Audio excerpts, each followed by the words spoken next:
What's up, everyone? Welcome back to another episode of Kevin Prolix TV. And what do I got one for you?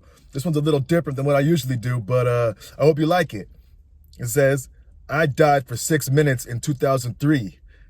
Heaven isn't what we think it is. All right. With apologies to the religious, I feel my story must be shared.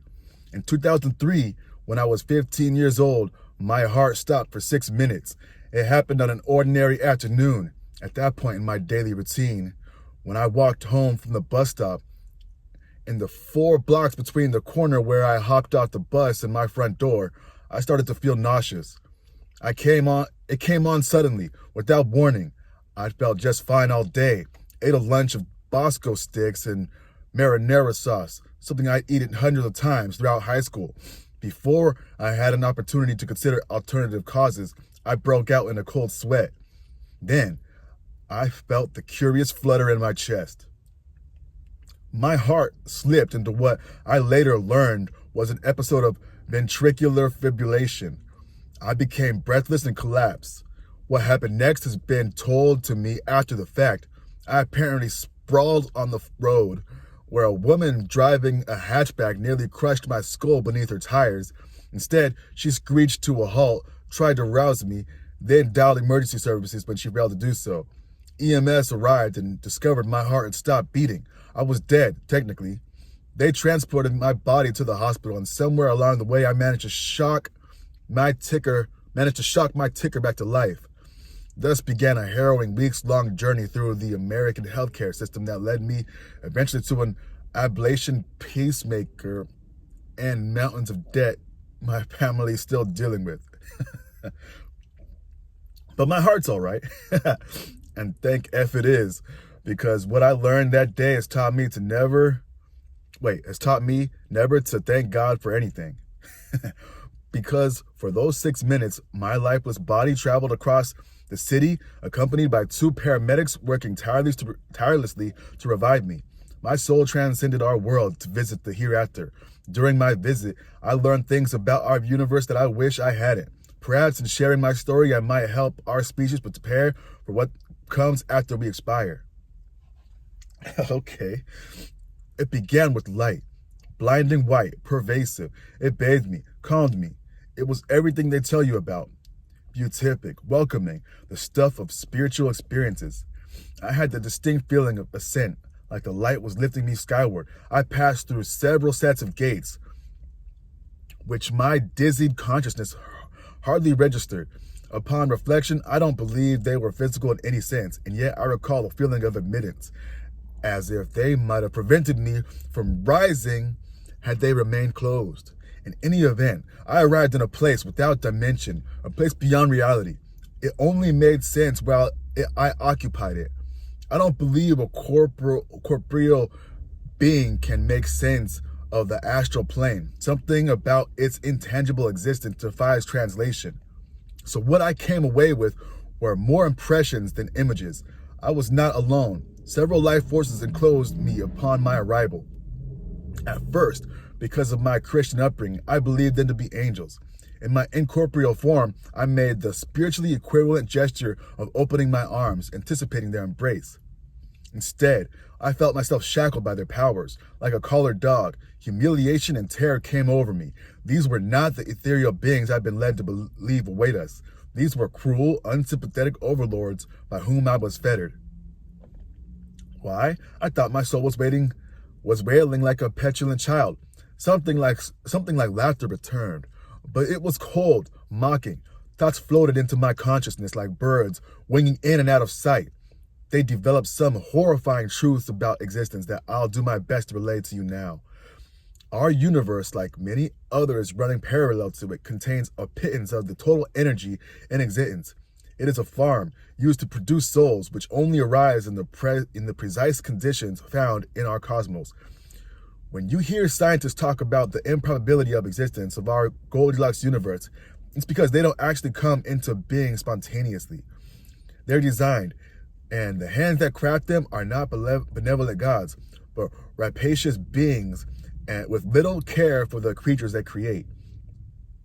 Our ultimate purpose, I learned, in the custody of our spirits that shackled me, was to ripen until we were ready to serve them on their higher plane. The Big Bang gave birth to the universe to give rise to life to eventuate in humanity and sufficiently conscious organisms that may be harvested for use as slaves on the higher plane. When time and space dissolve into an eternity we spend in servitude. 6 minutes in heaven felt like a lifetime, which I spent amusing what I perceived to be a childlike spirit with a penchant for psychologically distressing manipulation. It batted me around like a cat with a caught mouse, reveling in the pain it produced. Physical discomforts we imagine, hell inflicting upon us pale comparison to the torture of soul's pain. Loss of a loved one comes closest that piercing emotional damage resulting from trauma.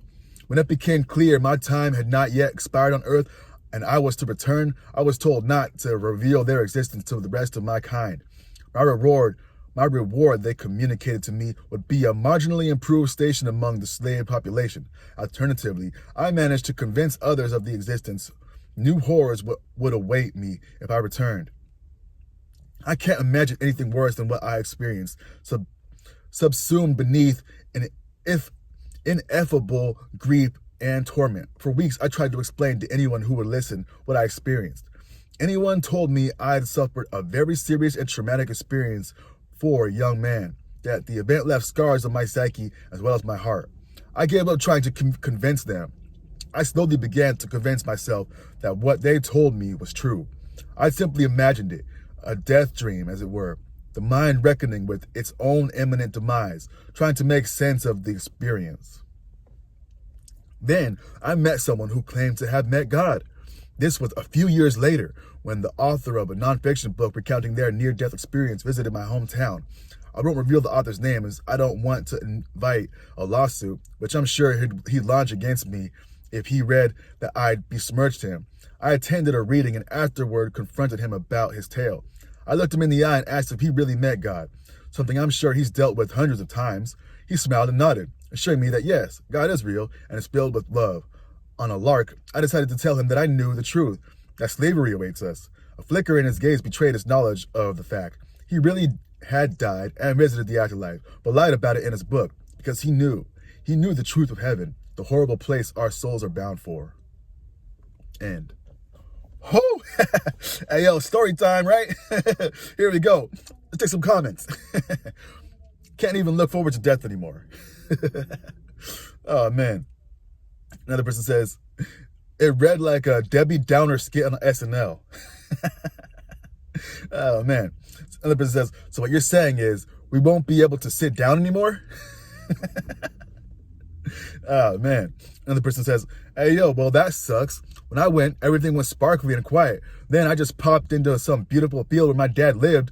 Then there were other people too. Some I recognized, some I didn't. Some were still conventionally alive. I had an appointment to recount my time, but then I got sucked back into my body. I had the understanding that the only part of our essence that comes to the physical plane in which we had been sent, it stays there for a time collecting experiences, then comes back to the great beyond to share them with the collective consciousness. The people are my soulmates. You get lots of soulmates, and they aren't necessarily romantic. They're just souls that keep finding each other throughout their respective paths, like death heads following the Grateful Dead on tour. I guess we'll see who's right someday. Maybe we both are. Sure hope it's me, though. Oh, man. All right, let me get a couple more, and then we'll probably end this one. All right. This person says, this is what I agree with OP. Having had controlled near-death experiences, I have approximated it to this. It is the projections of our own mind and our life experiences that come through with charge and symbolism, all deeply associated. You have to consider the inference that you at that age made into all of this. The reality is that both can be true and all can be irrefutable, but I would err towards thinking and feeling that the same thing that you experienced of the thing that awaits us all are a lot of the projections that you may have experienced throughout your culture and conditions along the way. When you are on the other side of all the stories that you tell yourself, for example, with near-death experiences, it brings you an awareness of a lot of the energetic signatures of the people, environment, circumstances that the life that entailed and told to you to be fearful of. you were in that space. Hey, yo, I think I'll stop it there. How'd you like this story time? It's definitely something different than I usually do, but I'm trying something new, you know? Anyway, this has been another episode of Kevin Prolix TV. Hope you like, comment, subscribe, and share, and I'll catch you on the next one. Peace.